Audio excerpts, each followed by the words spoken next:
CM Chandrababu Naidu మాట్లాడుతున్నారు. Live ద్వారా చూద్దాం. ఈ డిపార్ట్మెంట్ పవన్ కళ్యాణ్ గారు చూస్తారు, ఆయన కిందనే వస్తుంది. నిన్నే సమీక్ష పెట్టాం. సమీక్ష పెట్టి ఒక నిర్ణయం చేశాం.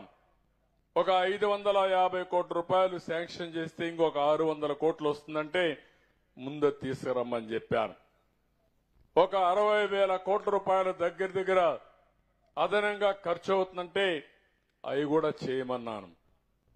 ఈరోజు ఇలాంటి ఇక్కడ ఒక స్కీమ్ ఉంది, వాటర్ స్కీమ్ ఉంది.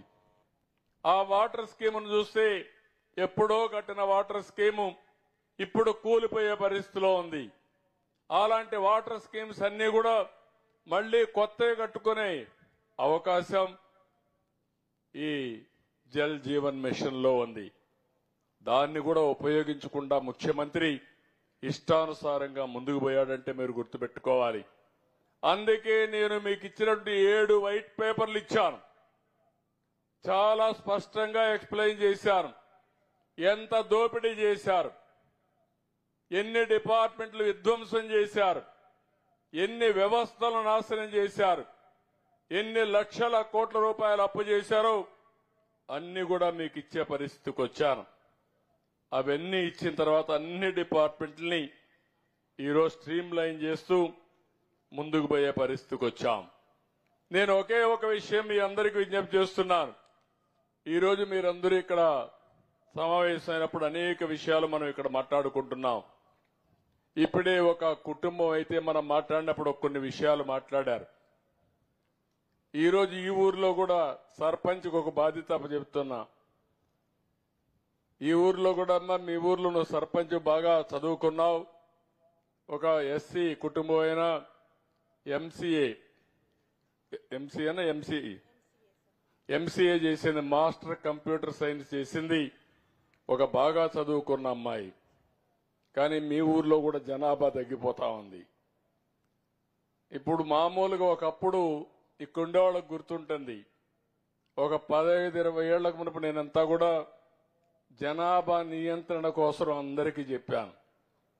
ఆ రోజు ఊరూరికి వచ్చే మీటింగులు పెట్టి జనాభా పెరుగుతా ఉంది, పెరిగిన జనాభాకు అనుగుణంగా భూమి పెరగలేదు, చాలా ఇబ్బందులు వస్తాయి, మనం అందరం ఆలోచించి జనాభా నియంత్రణకు పోవాలని చెప్పాం. ఇప్పుడు జనాభా నియంత్రణ చేశాం, కానీ జనాభా తగ్గిపోయే పరిస్థితి వస్తా ఉంది.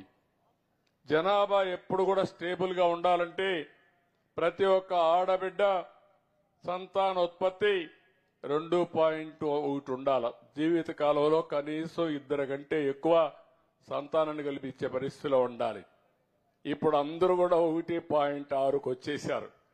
కొంతమంది 1.5 అంటే కొంతమంది పిల్లలు ఒకరే అంటున్నారు, కొంతమంది ఇంకా బాగా చదువుకుంటే తెలివి ఎక్కువైపోయింది. కాబట్టి double income, no kids, let us enjoy అంటే ఇద్దరికి ఆదాయం వస్తుంది, పిల్లలొద్దు, ఎంజాయ్ చేద్దామనే పరిస్థితికి వచ్చారు. మీరు కూడా మీ తల్లిదండ్రులు ఆ మార్గం అనుకుంటే మీరు అసలు పుట్టేవాళ్లే కాదు. ఆ విషయం గుర్తుపెట్టుకోవాలని వాళ్ళందరికీ విజ్ఞప్తి చేస్తున్నా. ఇప్పుడు మనందరి మీద ఒక బాధ్యత ఉంది. మళ్లీ అందరం కూడా ఎవరు కూడా పిల్లల్ని పుట్టించకపోతే మనమంతా చేసే పనులు పుట్టలకో చెట్లకో పనిచేయాల్సి వస్తుంది. ఆ విషయం అందరూ గుర్తుపెట్టుకోవాలి. మీ ఊర్లో కూడా జనాభా మేనేజ్మెంట్, నేను ఇప్పుడు కొత్త స్లోగన్ నేను తీసుకున్నది పాపులేషన్ మేనేజ్మెంట్ అన్నాను.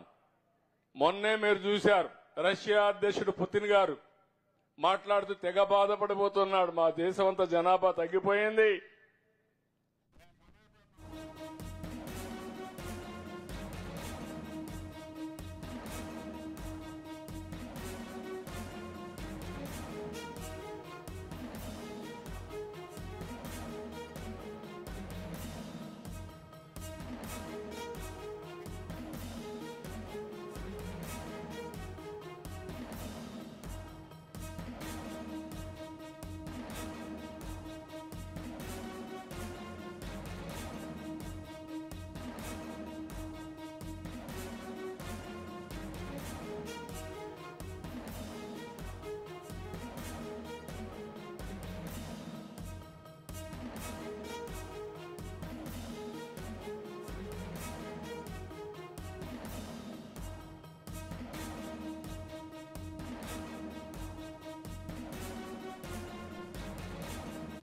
చూద్దాం.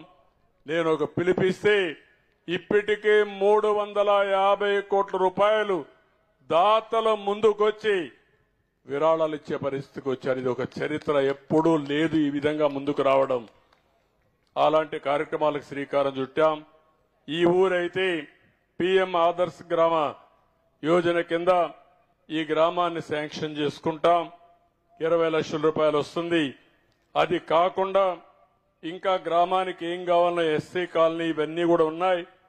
మొత్తం అభివృద్ధి చేయడానికి ఎస్సీ కాలనీ గాని గ్రామం గాని పూర్తిగా అభివృద్ధి చేసి ఒక ఆదర్శ గ్రామంగా తయారు చేయడానికి రోడ్లు, డ్రైనేజ్, నీళ్లు, కరెంటు, మీకు మంచినీళ్లు ఇవన్నీ ఏమేం కావాలన్నా అవన్నీ ఇచ్చే బాధ్యత ఎస్సీ కాలనీని కూడా అభివృద్ధి చేసే బాధ్యత తీసుకుంటామని మరొక్కసారి తెలియజేసుకుంటూ, నాకైతే మీతో ఇంకా ఎక్కువ టైం మాట్లాడాలనిపిస్తుంది కానీ మా వాళ్ళు చెప్తున్నారు మళ్ళా క్లౌడ్స్ వచ్చాయి పోలేమని.